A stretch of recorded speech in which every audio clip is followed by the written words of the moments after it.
तो यार KGF chapter 2 का फाइनली ट्रेलर आ चुका है और 2018 में जब चैप्टर 1 देखा था तब से लेकर अब तक मुझे इस मूवी का बहुत ही ज्यादा वेट था। तो देखो फर्स्ट लुक में तो मुझे ट्रेलर बहुत ही ज्यादा अच्छा लग रहा है, लेकिन मैं कभी भी ट्रेलर से मूवी को जज नहीं करता हूं, तो मैं मूवी के बारे में कुछ नहीं कहूंगा। लेकिन हाँ, ट्रेलर बहुत ही अच्छा है।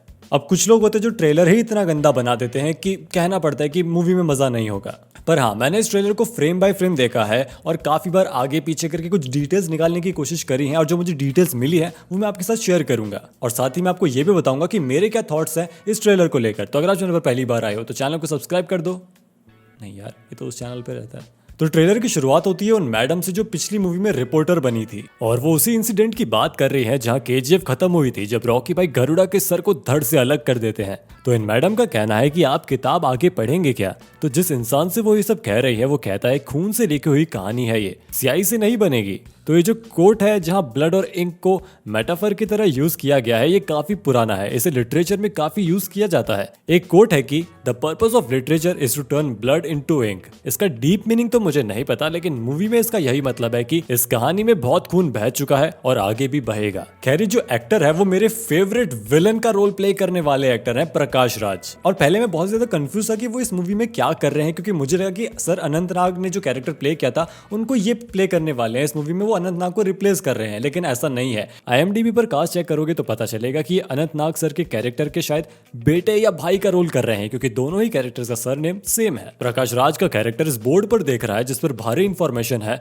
रॉकी भाई के बारे में। इसको गौर से देखोगे 4K में तो यहाँ पर रॉकी भाई की तस्वीरें हैं। एक तो शायद उस सीन का ही स्क्रीनशॉट है, वो रॉकी सिंस 1971 वाला।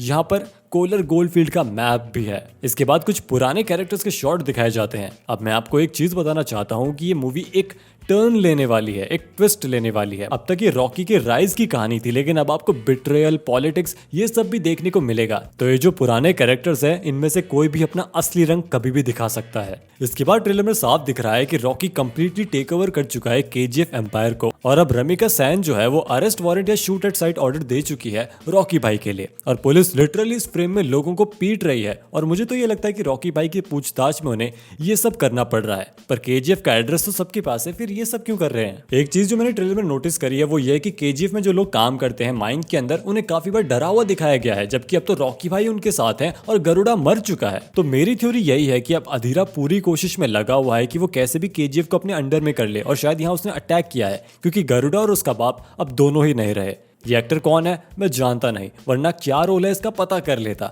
मुझे ऐसा लग रहा है कि एक फ्लैशबैक सीन है, अधीरा का हो सकता है, या अधीरा की कोई क्लोज्ड वन जिसे काफी सालों पहले मार दिया गया हो। इस फ्रेम में अधीरा, जिसे संजय दत्त ने प्ले किया है, उसके सामने कुछ ज्यादा ही लाशें बिछी हुई है। तो मैंने पहले जो बात कही उसे भूल जाओ, ये लड़का जिसके ऊपर तलवार रखी गई है वो बाबा ने ही रखी है, मतलब कि अधीरा ने रखी है। एक मिनट, इन दोनों तलवारों में बहुत ही ज्यादा डिफरेंस है। तो ट्रेलर काफी चालाकी से बनाया गया है कि हमें लगे अधीरा भाई खून कर रहे हैं इस लड़के का, पर ऐसा नहीं है। एक बार फिर से सिर्फ एक फ्रेम के लिए इस कैरेक्टर को दिखाया जाता है, तो शायद हमें एक नया फेस देखने को मिलेगा, एक एडिशनल स्टोरी हो सकती है इस कैरेक्टर की, या फिर ये सब कुछ फ्लैशबैक में हो रहा है। और ये देखो, ये है केजीएफ, और यहाँ के लोगों को रॉकी भाई ने गन प्रोवाइड करवा दी है, वो भी S686 सिंगल शॉट। शायद ये लोग मुझे तो वहीं पर काम करने वाले लग रहे हैं। मुझे ट्रेलर में ये रेफरेंस काफी ज्यादा सही लगा। मतलब जब रॉकी भाई का फर्स्ट लुक आने वाला था तब ये बोर्ड दिखाया जाता है और इस पर लिखा है कॉशन डेंजर अहेड। तो यार कहना पड़ेगा कि आजकल रेफरेंसेस और सिंबोलिज्म सिर्फ एमसी और डीसी मूवीज में ही नहीं बल्कि हमारी देसी मूवीज में भी यूज किए जा रहे हैं, और इससे हम जैसे कंटेंट क्रिएटर्स को कुछ टॉपिक भी मिल जाता है वीडियो बनाने के लिए, वरना अभी तक तो बॉलीवुड पर बस 100 मिस्टेक्स का वीडियो बना सकते थे। एक चीज जो मैंने नोटिस करी वो ये है कि रॉकी भाई की बॉडी लैंग्वेज काफी चेंज लग रही है। मतलब अब तक जो डायलॉग्स वो बोलते थे उनकी बॉडी मूव नहीं करती थी, और एक्सप्रेशन तो उनका वही गुस्से वाला रहता था, क्योंकि उस समय वही कैरेक्टर पकड़ रखा था उन्होंने। एक ऐसा लड़का जो मुंबई का सपना देख कर आया था, लेकिन केजीएफ के सामने उसे मुंबई कुछ नहीं लगी। लेकिन इस मूवी में वो केजीएफ के राजा है, तो यहाँ उनका कैरेक्टर काफी डेवलप हुआ है, वो उनकी बॉडी लैंग्वेज से ही पता चल रहा है। मैं तो चाहता हूँ कि इनका कैरेक्टर एक नेगेटिव ट्रेट भी लेकर चले, क्योंकि देखो हीरो तो हर मूवी में होता ही है। मैं चाहता हूँ उन्हें एक एंटी हीरो बनाया जाए, जैसे कि हमारा डेडपूल है। हाँ, फर्स्ट मूवी में उन्हें वो बच्चे विलन जरूर कहते हैं, लेकिन फिर भी ओवरऑल एज अ हीरो ही दिखाया गया था फर्स्ट पार्ट में। इस सीन को गौर से देखने के बाद पता चला कि रॉकी भाई जब एंट्री लेते हैं तो इस तरफ देख रहे होते हैं और फिर वापस से मुड़कर इस तरफ देखते हैं और कहते हैं आई अवॉइड वायलेंस। तो यहाँ पक्का कोई बकरा फंस चुका है जो घुटनों पर बैठकर अपनी जान की भीख मांग रहा है। ये पता लगाना काफी इजी है। सारे ही गार्ड्स गन पॉइंट करके खड़े हैं, ये भाई साहब भी यही देख रहे हैं। ये फ्रेम उस मोमेंट का होगा जब रॉकी भाई गरुड़ा को मारकर वहां से निकल रहे होंगे और अब ये जो आर्मी बनाई है रॉकी भाई ने, वो उनकी हेल्प करेगी इन गार्ड से लड़ने में। इस कार में रॉकी भाई ही बैठे हैं, ये उनके बाल और कोट से ही पता चल रहा है। एक बार को मुझे लगा कि इस मूवी में विन डीजल है, लेकिन किसी ने मेन चैनल पर कमेंट करके बताया कि विन डीजल डॉज चैलेंजर या चार्जर चलाता है और ये मस्टैंग है। इस फ्रेम में जो फाइट हो रही है वो उस कार सीन से ही रिलेटेड है, क्योंकि कोट सेम पहना हुआ है और ऑलरेडी काफी लाशें बिक चुकी है यहाँ पर। ये जो चाकू छुरे वाली गैंग जिससे रॉकी भाई लड़ रहे हैं, ये मुझे तो जॉन की गैंग लग रही है। वही जॉन जो माइन में लोगों को पकड़कर लाता था काम करवाने के लिए। और ये अधीरा के लोग हैं, चाकू छुरे वाले लोग नहीं है। ये AKM इनके पास बड़े लोग हैं, और जब संजू बाबा इनके लीडर हैं तो AKM की कमी कैसे हो सकती है। ये वो मशीन गन वाला सीन है जो टीजर में था, और यार इसको मूवी में डालोगे तो वो इलॉजिकल सीन्स का परसेंटेज बढ़ जाएगा, क्योंकि ऐसी मशीन गन से मुझे नहीं लगता कि कार्स उड़ती होंगी।